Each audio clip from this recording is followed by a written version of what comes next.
Open the valves and let your brain juices flow. We're taking a quick peek at Bloop. Let's see here. Ooh. Oh my. Developed by S2D and published by Kiss Ltd., Bloop is an odd little puzzle game which proves that as long as your game is fun or has interesting gameplay, it's still a good game, even if everything else is a bit of a mess. And that's just what Bloop is, a bit of a mess. Visually, Bloop isn't anything all that special, and most of it consists of just black lines on some kind of hypnotic background. The game's UI is very basic, and the whole thing could really use some visual polish, as well as some grammar checking for its text boxes. There are some cutscenes here and there, and while they are simple, they still help to get the story across. What is that story? Well, it's a shocking one, I tell you that. You are a scientist who may or may not be Nikola Tesla, who accidentally creates a living ball of energy whose name may or may not be Bloop. May or may not be Bloop is very hungry, and like any little shop of horrors owner, it's up to you to feed him. Feeding this little bugger is a complex business of faucets and jars. Bloop is a physics puzzle game, but unlike other physics puzzle games, it specifically focuses on liquids. Your goal is simple: get the correct colored liquid to the correctly colored jar, but things can quickly get very complicated. What really makes this game interesting is how you move the liquids around. Each level is very open and allows you to experiment with the mechanics at hand. Using your mouse cursor, you can draw platforms all over the place for the liquids to follow, as well as erase the ones that you previously drew if you find you don't like them anymore. Everything at a level is paused before you click the play button, and resetting a level is super easy, allowing for all kinds of experimentation.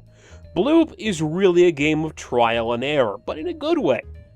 Play some platforms, press play, see what goes wrong, reset, and try again. There's also a bit of a real-time element, as you can still place platforms while level plays out, you just can't erase anything. Some levels will limit to how many platforms you can make, as well as how long the platforms can be, but most of the levels that I ended up playing, you just do whatever you wanted.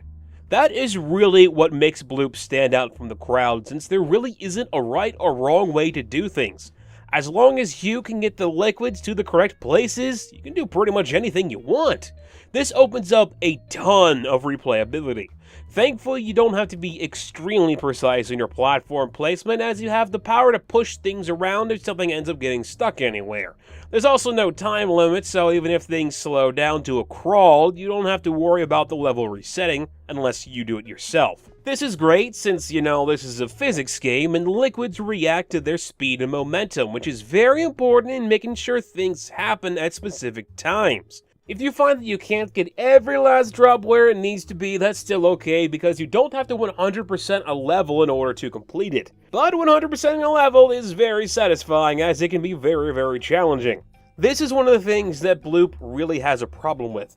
The game gets difficult very quickly, and I've only been able to complete the first 7 levels out of a total of 45 in the hour I've spent with the game. As levels progress, you start having to deal with things like elevators to move your liquids around, as well as hammers that will destroy any of your platforms they run into. This makes the game quickly get frustrating, as these things are kinda just thrown at you. There's no real build-up or difficulty curve. If you do eventually get tired of the levels that are in the game, you can create your own using the game's level editor, but there's a lack of Steam Workshop support at the moment, which is a shame since it's always nice to have that support so you can share your levels with your friends.